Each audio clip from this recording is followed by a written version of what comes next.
Assalamualaikum warahmatullahi wabarakatuh. Perkenalkan, nama saya Mita Delani, NIM 2021A1H092, kelas 1C, Prodi PGSD, mata kuliah Psikologi Belajar, dosen Dr. Siti Sanisa, MPD. Di video kali ini, saya akan membahas tentang motivasi belajar dan peranannya dalam pembelajaran. Pengertian motivasi. Adapun menurut McDonald, motivasi adalah perubahan energi dalam diri seseorang yang ditandai dengan munculnya feeling dan didahului dengan tanggapan terhadap adanya tujuan. Dari pengertian yang dikemukakan oleh McDonald ini mengandung 3 elemen atau ciri pokok dalam motivasi, yakni motivasi ini mengawali terjadinya perubahan energi, ditandai dengan adanya feeling dan dirangsang karena adanya tujuan. Peran motivasi dalam pembelajaran.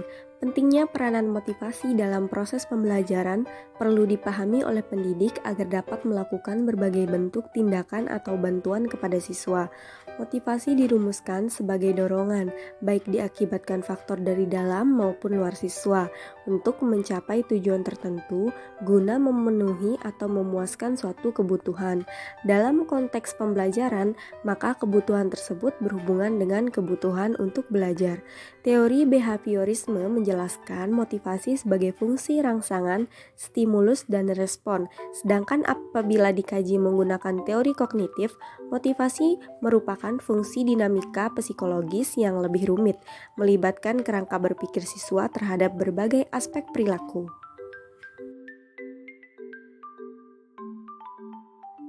Macam-macam motivasi.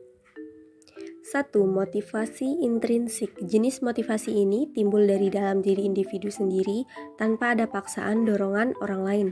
Motivasi ini sering disebut motivasi murni atau motivasi yang sebenarnya yang timbul dari siswa, misalnya keinginan untuk mendapat keterampilan, mengembangkan sikap untuk berhasil, dan sebagainya.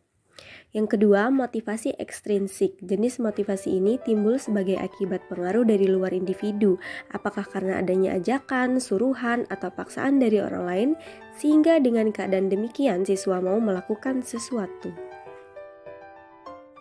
Fungsi motivasi mendorong manusia untuk berbuat, jadi sebagai penggerak atau motor yang melepaskan energi.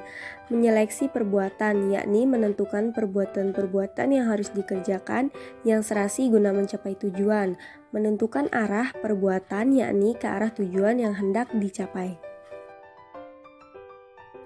Teori dan prinsip-prinsip motivasi. Wlotkowski menjelaskan motivasi sebagai suatu kondisi yang menyebabkan atau menimbulkan perilaku tertentu, serta yang memberi arah dan tekanan persistens pada tingkah laku tersebut. Ames dan Ames menjelaskan motivasi sebagai perspektif yang dimiliki seseorang mengenai dirinya sendiri dan lingkungannya. Prinsip-prinsip motivasi yang dapat diterapkan dalam proses pembelajaran yang disebut sebagai model ARCS, yaitu attention, perhatian. Perhatian peserta didik muncul karena didorong rasa ingin tahu. Oleh sebab itu, rasa ingin tahu ini perlu mendapat rangsangan, sehingga peserta didik akan memberikan perhatian selama proses pembelajaran.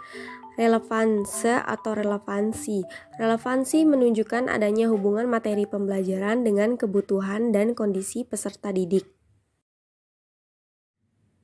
Confident, percaya diri, merasa diri kompeten atau mampu merupakan potensi untuk dapat berinteraksi secara positif dengan lingkungan.